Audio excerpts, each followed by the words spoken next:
2008 was quite a year for LEGO Star Wars. We got the UCS Death Star, 2 great battle packs, the beginning of the Clone Wars with the Gunship, ATTE, Hailfire Droid, Republic Fighter Tank, Spider Droid, the Twilight Droid Gunship, V-19 Torre, Magna Guard Starfighter. Yeah, it was a good wave. Between that and the 2013 wave, which oddly enough also has a gunship and ATTE, many people argue about which wave is the best LEGO Star Wars wave ever. And I'm here to settle the debate. And the best Star Wars wave is the 2020-2021 Summer Star Wars waves. I know. Hear me out.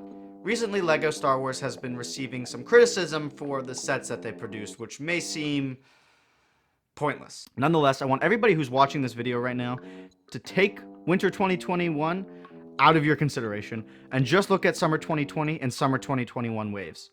It is glorious. Whoa. Before we dive into the video, I'm just here to make sure that you've liked and subscribed. You have? Alright, perfect. Let's start in 2020. This was the first year of the helmet series, which has quickly become one of the best collector's lines LEGO has ever released. The helmets are professional, well detailed, and they don't break the bank.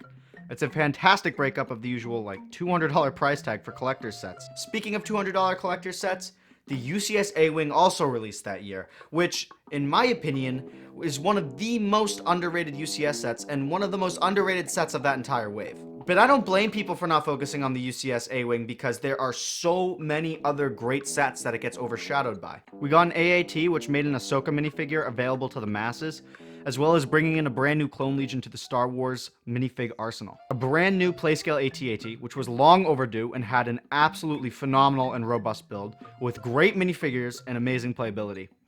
And of course, the Razor Crest, which sold like hotcakes and was featured on many kids' Christmas lists that year. And the pièce de résistance, the 501st Battle Pack, which needs absolutely no explanation. On top of that, we got some great 18+ exclusive sets as well. Bespin Duel and Nebulon B Frigate were some great exclusive add-ons to the wave. Looking at the other sets in the wave, they weren't bad sets at all, they just weren't as exciting. I got the Resistance ITS Transport, and I really enjoyed the build. I thought it was a lot of fun, it's very robust, but not a lot of other people bought it because it was just overshadowed by other potential great buys. I also got the Grievous Starfighter, which many people also didn't buy, but again, another great build and is a surprisingly great display piece. Yes, there were disappointments in the wave, like the lack of a Phase 2 Cody, which is a theme you'll see that's pretty common, but no wave has ever been perfect. Even the 2008 wave wasn't perfect. The builds weren't nearly as good and robust as they are now, and many of the sets were quite boring. You can't base a wave solely off of its highlights or its lowlights, you have to take it all into consideration. Now I'm going to ask you to take the Winter 2021 wave out of consideration, and think about the 2020 and 2021 summer waves as one year. Moving on to the 2020 wave, and keep in mind it's not over yet, we still have a really big rumor of an $800 upcoming UCS MBS set. That could make it 3 large collector sets in one seasonal wave. Shall we take a look at these collector sets? The UCS R2-D2, which isn't super exciting, but you can't tell me that it doesn't look great. The rumored set, which is either a UCS AT-AT or UCS Death Star 2, both sets that are long overdue, and of course the fan-voted UCS Gunship, which many people complained about before it was even revealed because it didn't have a Phase 2 Commander Cody. But once the set was revealed, people's opinions changed real quick. Yes, the figures on the UCS Gunship aren't the best, but when has a set ever been perfect? And don't even bring up the dropship with AT-OT as the perfect set, because if you've built it and own it like I do, you know that it's super flimsy and some of the parts of the set are held together by a thread. Taking a look at the rest of the wave, we have Darth Vader's Meditation Chamber, which is beautiful. The Mandalorian Starfighter, which has some of the best figs we've seen in years. Speaking of great figs, there's the Beskar Forge, the Armored Marauder, which is the most accurate $40 set that we've gotten in a long-ass time.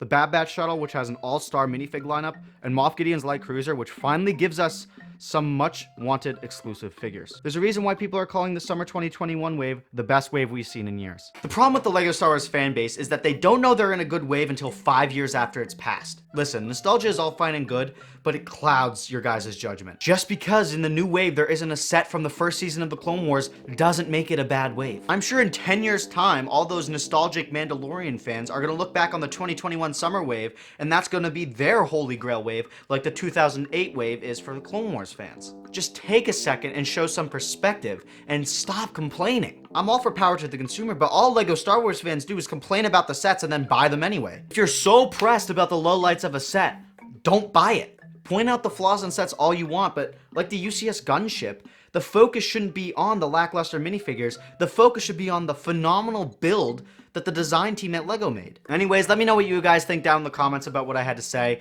Let me know what your opinions are. I'm interested to see what you guys have to say. Thank you all for watching this video. Like and subscribe if you haven't already. I'll see you guys next time. Bye.